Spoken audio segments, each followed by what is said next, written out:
Practice paper 1 का question number 26 है। ये 3 अंकों के क्वेश्चन शुरू हो गए हैं।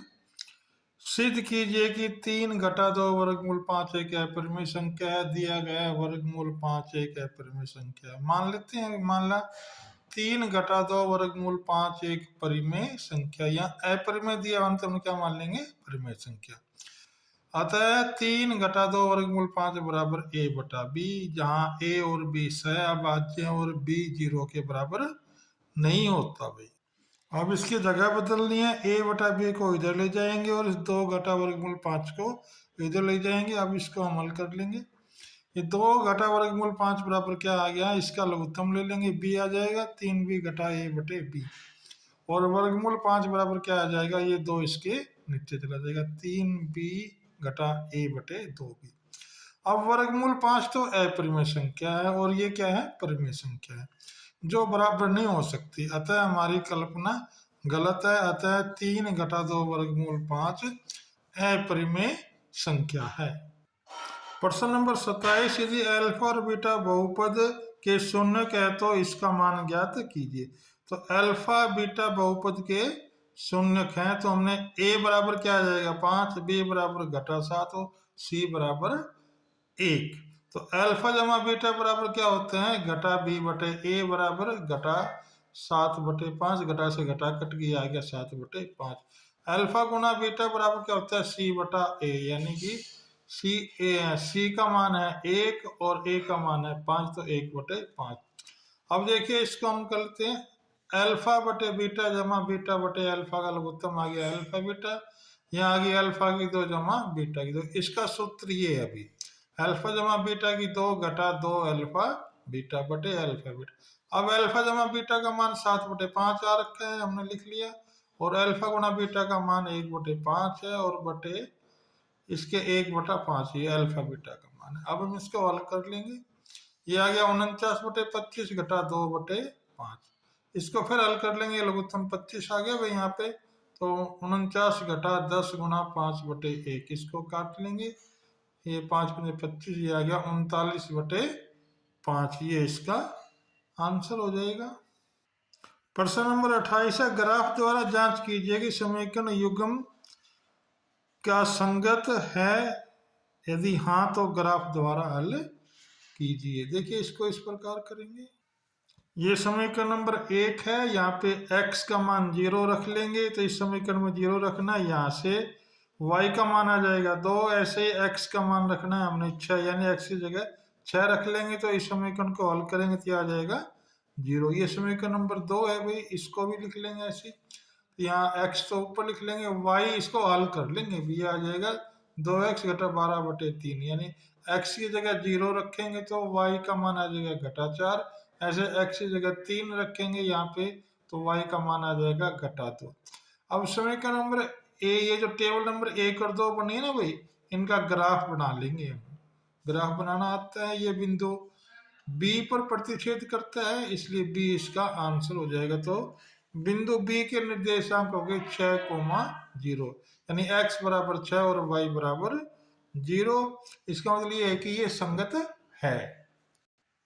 प्रश्न नंबर 28 देखिए, 2 संख्याओं के बीच का अंतर 26 है और एक संख्या दूसरी संख्या का 3 गुना है, उन्हें खोजें। तो मान लो भाई संख्या x और y है, तो प्रश्न अनुसार क्या होगा, x बराबर 3y समीकरण नंबर 1 और x घटा y बराबर 26 समीकरण नंबर 2। अब x का मान समीकरण नंबर 2 में रखने पर, ये 2 समीकरण है, x का मान 3y है तो हमने x की जगह 3y रख लेंगे, 3y घटा y बराबर 26, इसको हल कर लेंगे, y बराबर आ जाएगा 13। अब y का मान समीकरण नंबर 1 में रख लेंगे भाई, तो क्या हो गया, ये है 3 गुना 13 बराबर 39, तो संख्या होगी 39,13, ये आंसर हो गया। क्वेश्चन नंबर 29 दिया हुआ है, केंद्र O वाले एक वृत्त पर बाह्य बिंदु T से 2 स्पर्श रेखाएं खींची गई है, TP और TQ है, सिद्ध कीजिए कोण PTQ बराबर दुगुना कोण OPQ। हमने इसमें देख लेते चित्र में, ये चित्र है भाई, ये जो कोण है ना, इस कोण का दुगना होगा, ये हमने सिद्ध करना है। तो मान लो कोण PTQ को Q मान लेते हैं, तो त्रिभुज टी पी क्यू में टी क्यू बराबर टी पी, ये भुजा और ये भुजा आपस में बराबर है क्योंकि स्पर्श रेखाएं बराबर होती हैं, इसलिए कोण एक बराबर कोण दो।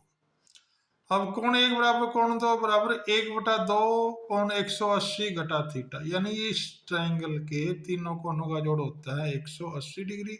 तो ये दोनों बराबर है तो 180 में से थीटा घटा देंगे तो बटा 1/2 कर देंगे। अब इसको भी काट, ये दो है ना 1/2, इसके नीचे भी आएगा और इसके नीचे भी आएगा, तो ये आ जाएगा 90 घटा थीटा बटे 2। अब देखो भाई कोण ओपीटी, ओपीटी ये 90 डिग्री का है, क्यों है कि भाई टीपी एक स्पर्श रेखा है और ओपी लंब टीपी होता है, इसलिए कोण ओपी क्यू बराबर कोण ओपीटी माइनस घटा कोण 1। ये हमने मान रख दिया, इसका मान 90 डिग्री है और कोण 1 का मान क्या आया था भाई हमारे इस फॉर्मूले से 90 घटा थीटा बटे 2। इसको हल कर लेंगे, 90 से 90 कट गया, थीटा बटे 2 बच गया है। थीटा का मान क्या था कोण पी टी क्यू बटे 2, इसको लिख लेंगे तो कोण क्या होगा कोण पी टी क्यू बराबर दोगुना कोण पी ओ क्यू। इस प्रकार ये क्वेश्चन पूरा हुआ। क्वेश्चन नंबर 30, सिद्ध कीजिए कि cosec theta minus cot theta square बराबर 1 घटा कोस बटे 1 जमा कोस। इसका लेफ्ट हैंड साइड ले लेते हैं, फिर उसको राइट हैंड साइड के बराबर लिख देंगे, तो लेफ्ट हैंड साइड बराबर ये हो गया भाई, कोसेक थीटा का मान होता है भाई 1 बटा साइन थीटा, कोट थीटा का मान होता है कोस थीटा बटे साइन थीटा, इसका स्क्वायर है तो 1 घटा कोस थीटा का स्क्वायर हो जाएगा, नीचे साइन साइन कॉमन आ जाएगा तो साइन स्क्वायर थीटा हो जाएगा। अब 1 घटा कोस स्क्वायर थीटा और नीचे 1 घटा कोस स्क्वायर थीटा, देखो इसमें इसका पूरा वर्ग है और ये अलग स्क्वायर है, तो इसको हम साइन स्क्वायर थीटा इसके बराबर होता है भाई। अब इसको खोल लेंगे a जमा बी और a घटा बी के फॉर्मूले से, यहाँ a घटा बी और या a जमा बी, ये सेम में कट गया भाई, ये क्या बच गया ऊपर वाला 1 घटा कोस थीटा बटे 1 जमा कोस थीटा, ये हो जाएगा राइट हैंड साइड। इस प्रकार ये पूरा हुआ।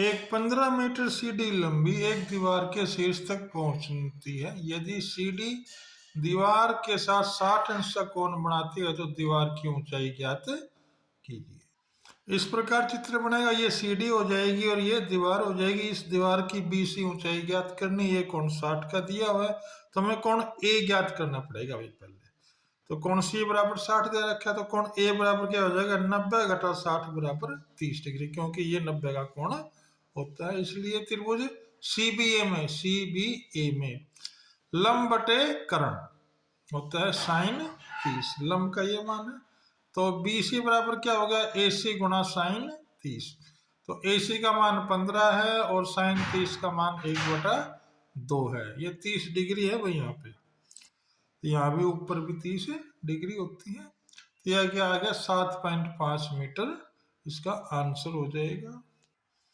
क्वेश्चन नंबर 31 है, एक खेल में प्रवेश शुल्क 5 रुपए है और एक सिक्का 3 बार उछालना है, इसकी कंडीशन है भाई अपना प्रवेश शुल्क हार जाती है या दुगना प्रवेश शुल्क प्राप्त करती है, केवल अपना प्रवेश शुल्क प्राप्त करती है। इसको हम कैसे करेंगे देखिए, एक सिक्के को 3 बार उछालने के परिणाम होते हैं कुल 8, तो हमने ये लिख लिया 8 हो गया, 8 अलग अलग।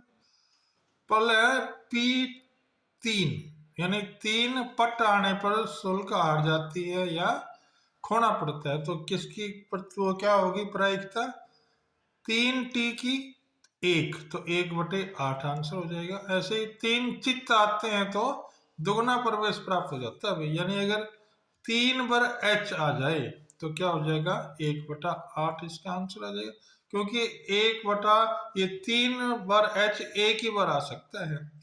अब क्या है तीसरा भाग है P1 या 2 चित्त, तो हम उनमें जो हमने अभी देखे थे लिखे थे 8 हिस्से, इनमें से हम क्या करेंगे 1 H या 2 H हम छांट लेंगे, ये आ जाएंगे 6 बार आ जाएंगे, तो हमारा क्या हो जाएगा 6/8, तो काट के आ जाएगा 3/4। इस प्रकार ये क्वेश्चन पूरा हुआ। इस प्रकार भी 3-3 अंकों वाले सारे क्वेश्चन पूरे हो गए हैं। यदि क्वेश्चन समझ में आ गए हो तो वीडियो को लाइक करें और सब्सक्राइब करें।